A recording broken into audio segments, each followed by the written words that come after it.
ইউক্রেনের ড্রোন হামলায় যখন কার্যত বিধ্বস্ত রাশিয়া, তৈল শোধনাগারগুলিতে সারা দেশ জুড়ে তেল সংকট চরম থেকে চরমতম আকার ধারণ করেছে, তখন প্রকৃত বন্ধু হিসাবে সাহায্যের হাত বাড়িয়ে দিল ভারত। রাশিয়ার জ্বালানি সংকট মোকাবেলা করতে ভারত থেকে গ্যাসোলিন ও পেট্রোল যাচ্ছে মস্কোতে। আসলে কি ঘটেছে? ভারত কি সত্যিই রাশিয়াকে তৈল সরবরাহ করছে, নাকি এর পেছনে রয়েছে অন্য কোনো আন্তর্জাতিক বাণিজ্যিক প্রক্রিয়া?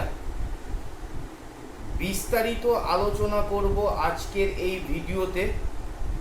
তাহলে চলুন ভিডিওটি শুরু করি। নমস্কার, আপনারা দেখছেন এন বাংলা সংবাদ। গত কয়েক মাসে ইউক্রেন রাশিয়ার একাধিক তৈল শোধনাগার এবং জ্বালানি অবকাঠামোর উপর ড্রোন হামলা চালিয়েছে। এর ফলে রাশিয়ার বিভিন্ন অঞ্চলে জ্বালানির চরম সংকট বা ঘাটতি দেখা দিয়েছে। রাশিয়ার প্রেসিডেন্ট ভ্লাদিমির পুতিন জ্বালানি সরবরাহের সমস্যার কথা স্বীকার করেছেন এবং পরিস্থিতি সামাল দিতে বিশেষ ব্যবস্থা নেওয়ারও কথা বলা হয়েছে। এবং ভারতের পক্ষ থেকে প্রায় 60,000 মেট্রিক টন গ্যাসোলিন ও পেট্রোল পাঠানো হয়েছে মস্কোর উদ্দেশ্যে। দুটি কার্গো শিপে, যেখানে প্রতিটি ট্যাঙ্কারের ধারণ ক্ষমতা প্রায় 30,000 থেকে 40,000 মেট্রিক টন গ্যাসোলিন ও পেট্রোল। এতদিন আন্তর্জাতিক বাজারে রাশিয়াই ছিল ভারতের অন্যতম বড় তেল সরবরাহকারী। আর এবার দেখা যাচ্ছে বিশেষ পরিস্থিতিতে ভারতের রিফাইনারিতে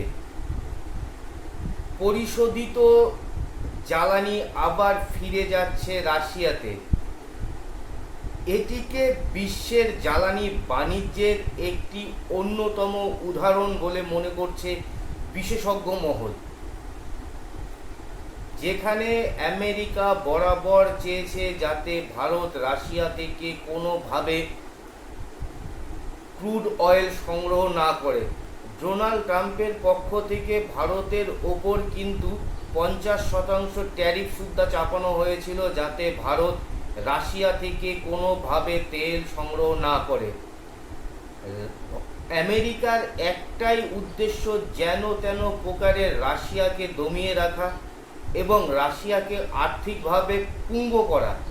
এই কারণের জন্যই আমেরিকার পক্ষ থেকে তাদের সহযোগী দেশ ন্যাটোকে সঙ্গে করে নিয়ে রাশিয়ার উপর বিভিন্ন রকমের স্যাংশন লাগানো হয়েছে।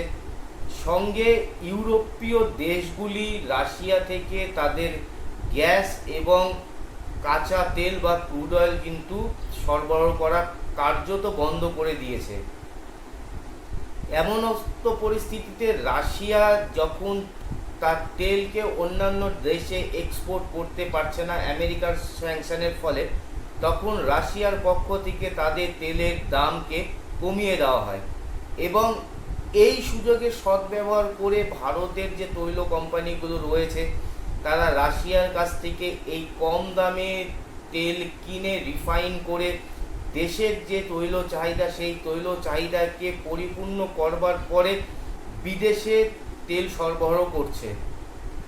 এবং শুধু তেল সরবরাহ নয়, গত মে মাসের তুলনায় জুন মাসে এসে ভারত রাশিয়া থেকে প্রায় তেল আমদানি, গোটা বিশ্বের থেকে যে তেল আমদানি করে ভারত, তার 50% তেল ভারত রাশিয়া থেকে আমদানি করছে।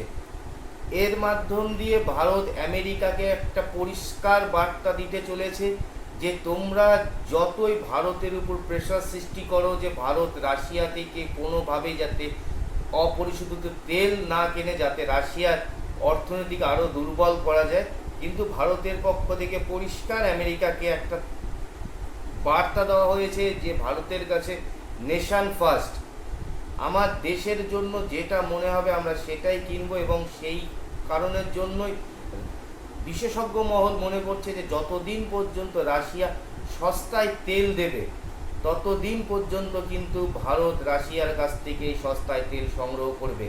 তাতে আমেরিকা ভারতের উপর যতই রক্তচক্ষু দেখাক বা আমেরিকা ভারতের উপর যতই স্যাংশনের যদি ভারত কিন্তু তার চাহিদার যে তেল আপাতত 50% তার চাহিদার তেল রাশিয়া থেকে কিনছে, এবং আগামী দিনে সেটা নির্ভর করবে যে ভারত তার চাহিদা আরও রাশিয়ার থেকে তেল কিনে পূরণ করছে কিনা।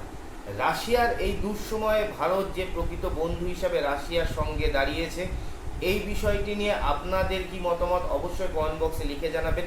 আর এই ধরনের ভিডিও পেতে গেলে আমাদের চ্যানেলটিকে অবশ্যই সাবস্ক্রাইব করে রাখুন, এবং আবার দেখা হবে নতুন একটি ভিডিওতে। ততক্ষণ সকলে ভালো থাকুন, সুস্থ থাকুন।